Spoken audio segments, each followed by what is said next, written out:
Thank you for joining us. My name is Jackie Alps, and we're joined here with Kelly Amzar and Roxana Baya. And we're going to discuss some of the benefits of purchasing a home, especially in the state of Connecticut. So I'd like you each to introduce yourselves and give a little background about who you are and how you can help people purchase their first home. Hi, my name is Kelly Amzar. Thank you so much for everyone who's watching this, for taking the time and wanting to understand the benefits of home ownership and specifically the benefits that Connecticut brings. I'm the Director of Residential Lending here at Housing Development Fund. I've been with the organization 5 years. I have a background of almost a 20-year background in all of lending, but what I do now in the last 5 years of HDF is specifically working with low to moderate first-time home buyers. And what we do is we provide down payment and closing cost assistance through various programs. And we work with many realtors and realtor boards such as Roxana to be able to assist people get into their first home.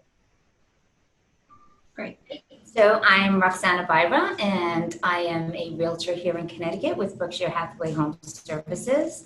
I'm with them for about 10 years now, and I assist first-time home buyers as well as sellers, and that's why we're here today.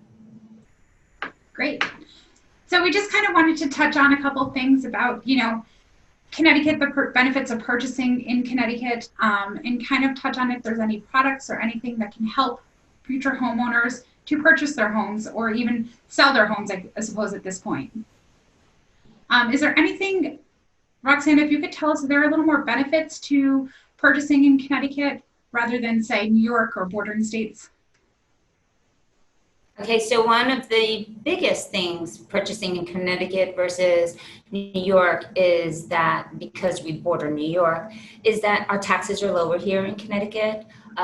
Our fees, our closing fees, are less expensive than in New York.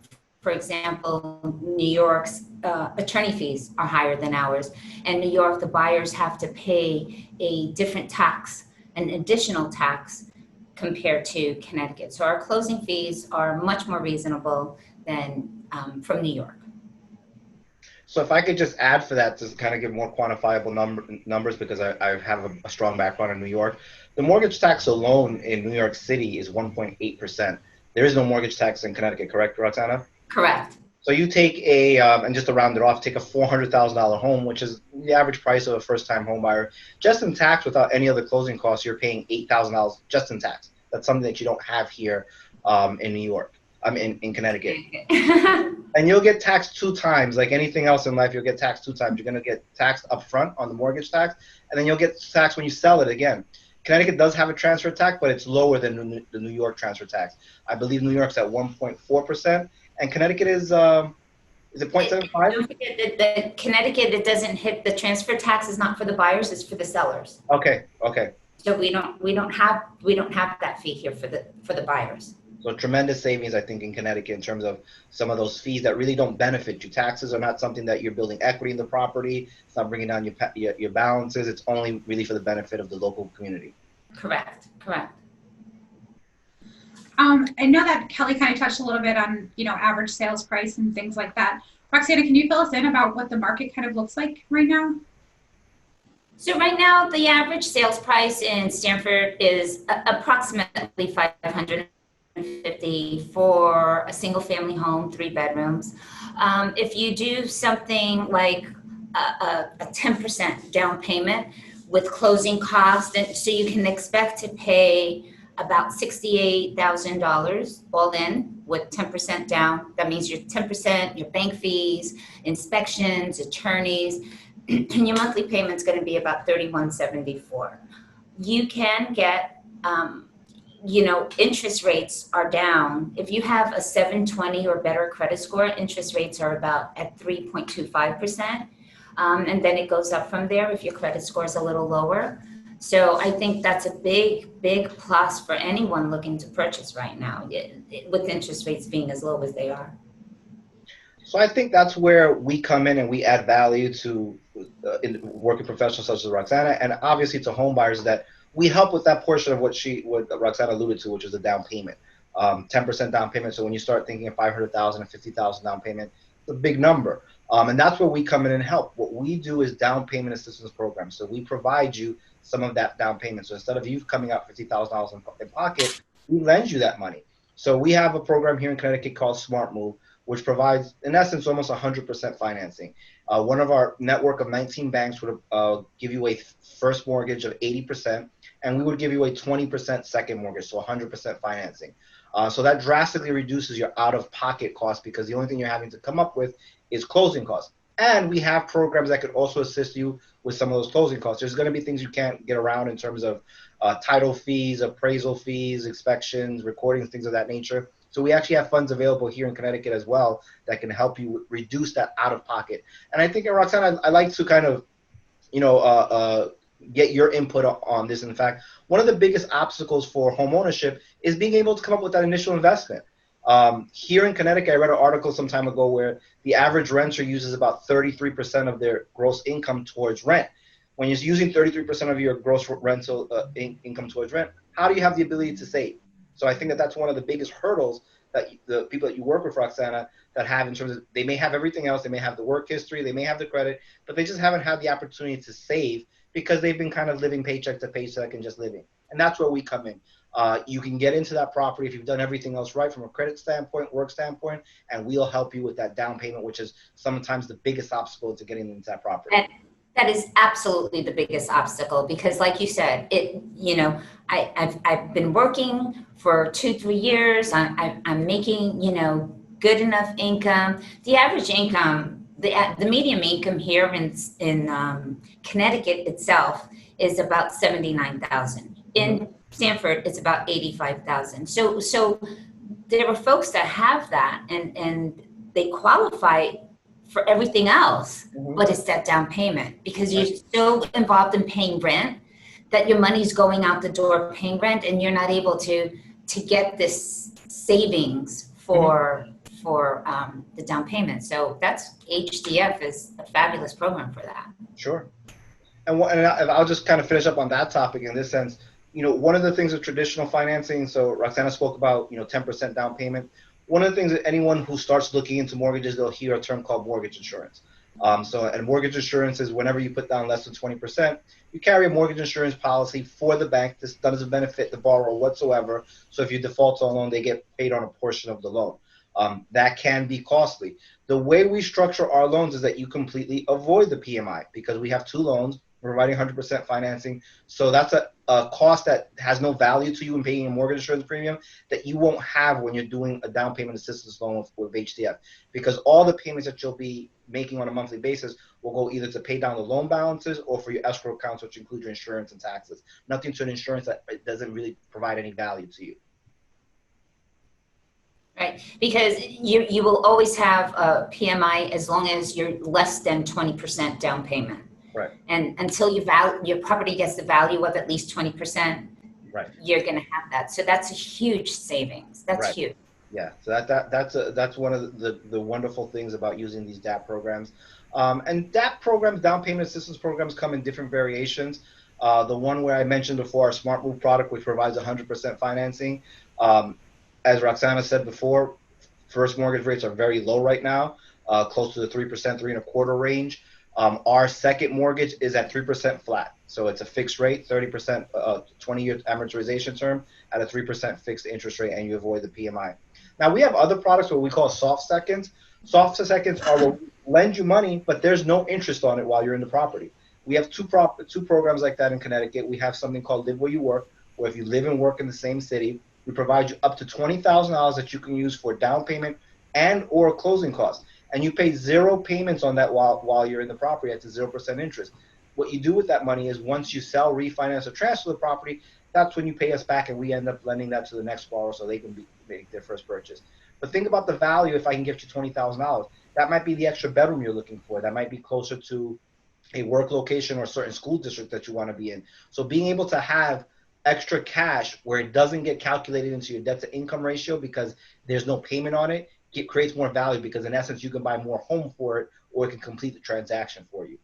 We have 2 products like that. We have the Live Where You Work product, and here in Stanford as well, we have another program called Stanford Home, which also provides you $20,000 of down payment and closing cost assistance. And here's the true benefit, I think, to all these programs that they can be layered together. So what I mean by that is, I just said two programs. I said Live Where You Work, and I said Stanford Home. You can take both of those programs, add them together if you qualify, and get $40,000 of down payment and closing cost assistance.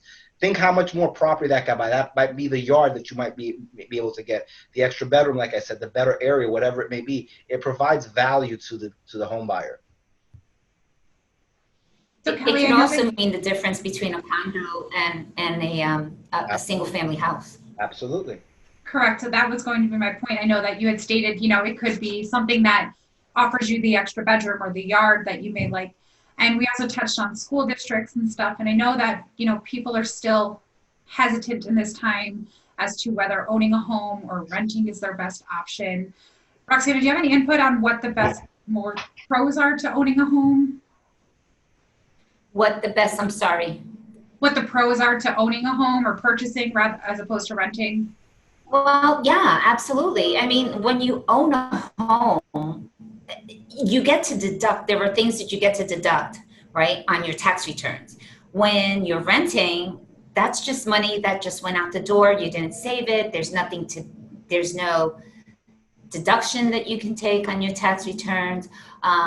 Sometimes when you're renting a home, if you're renting a house itself, a single family house, you get to take care of everything. You get to take care of the landscaping, you know, the lawn mowing, you do everything as if you were the owner of the home, except it's not your house.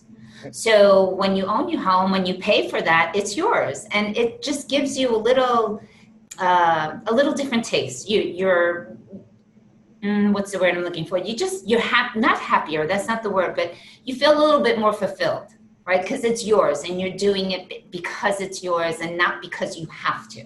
When you're renting it, it's like, oh, I have to do this for my landlord. Whereas now it's, I have to do this for me. It's mine. I want to take care of this because it's mine. It belongs to me. And you work hard. You work hard. It's your pride. Your home is your pride. And when you own it, you can say, I did this. It's such a big accomplishment. It's such a big accomplishment.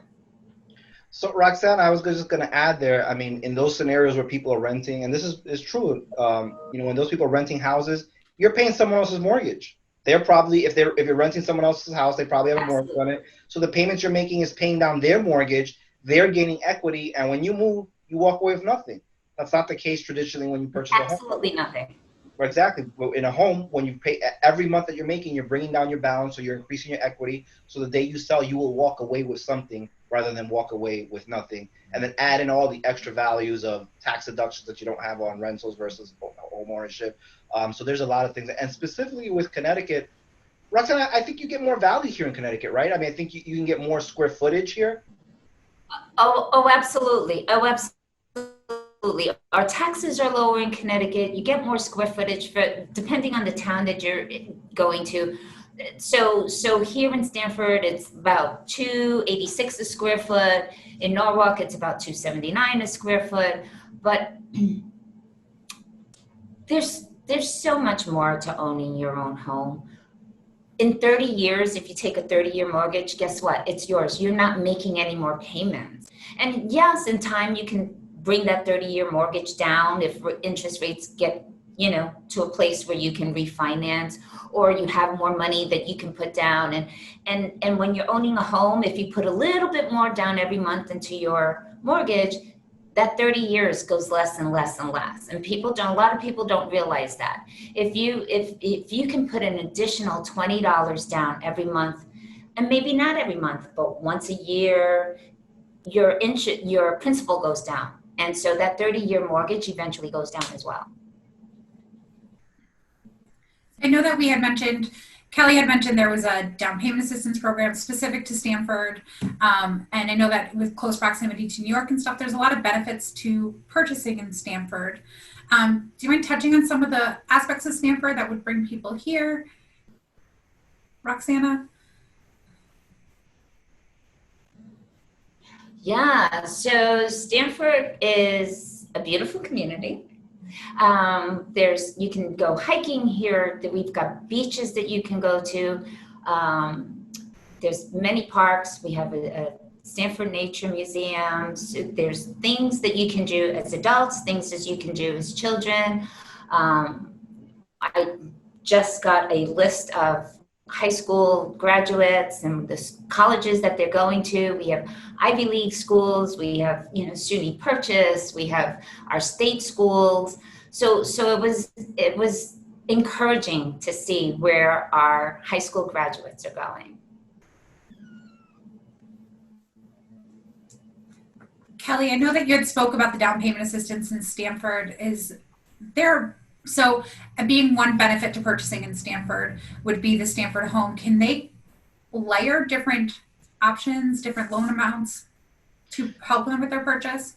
So if you qualify, so everything that we do is income based, so there are income caps on it, but as long as you qualify for them, you can take all our products and use it all in one transaction. So you can do a primary first mortgage, you can use our Smart Move product, which is the 3% 20-year amortizing loan. You can add on to it the Stanford home product, you can add on to it the Live Where You Work. So potentially you could add all these products together and use them in one transaction, and it just creates a lot of value for you. Great. I think that any closing remarks, anybody else want to add anything about what we've have going on here? So I just want to share the importance of having a realtor on your side. A realtor is going to negotiate for you. A realtor is going to look out for your best interest. And it's different in New York and here in Connecticut. You really want to have a realtor by your side. We work well. We work hand in hand with your mortgage person. We work hand in hand with HDF, and we're here to protect you. We're going to let you know what the taxes are up front, the community, where the schools are, what school district you're in, and work hand in hand, as I said, with your mortgage people. So it's important to know who your realtor is. Absolutely. They're going to have a lot of people within your transaction that you're going to meet, and you want to make sure that it's somebody that you are comfortable with and that is giving you all of the best information. Absolutely. So I'll piggyback on that from a personal standpoint. I just sold my own home 6 months ago in New York, and I worked with a realtor. She was a true professional. I dealt with a difficult seller. I dealt with a condo board that was very difficult to deal with, and this was a very experienced realtor that had dealt with that community, had dealt with borrowers with the similar issues that she had, that we had. So I think it's a long way to go to say I think not all realtors are created equal. So working with a qualified professional realtor that has a good reputation and background is as important as finding the right home and finding the right financing terms for it. As for us from HDF, we're here to help you. We are two-headed in the sense that we do loans, but we also do counseling. We have a counseling department, and that's where everything starts with us, where you can be determined to see if you're eligible for a loan. So you'll see in a second email address pop up right here on the screen. That's our first-time home buyer email address. Feel free to reach out to us via email and send us any questions or inquiries in terms of if you want to start the process, or if you just want to know if you're mortgage ready. It may not be something that you're ready for today, but it might be something 6 or 12 months, and we're happy to work with you and put you in that position so that you can work with wonderful realtors like Roxana in the future so that you know what you're eligible for and what you will be able to purchase. Thank you, Kelly. Roxana, I know that if you want to share your contact information, just so that people can have an update and how to get in touch with you. Yes, absolutely. So best way is to call or text at 914-720-4339. And of course, email is R, B for baby, A, J, R, A, at BHHSNE.com. Great, thank you. Thank you both for joining us today and for letting us know the benefits of purchasing in Connecticut and kind of helping people throughout the process. As both Kelly and Roxana stated, everyone's here to answer questions at any time, no matter where you are in the process, or if you're even just considering purchasing a home. So please reach out with any questions. And we thank you again. Thank you. Thank you.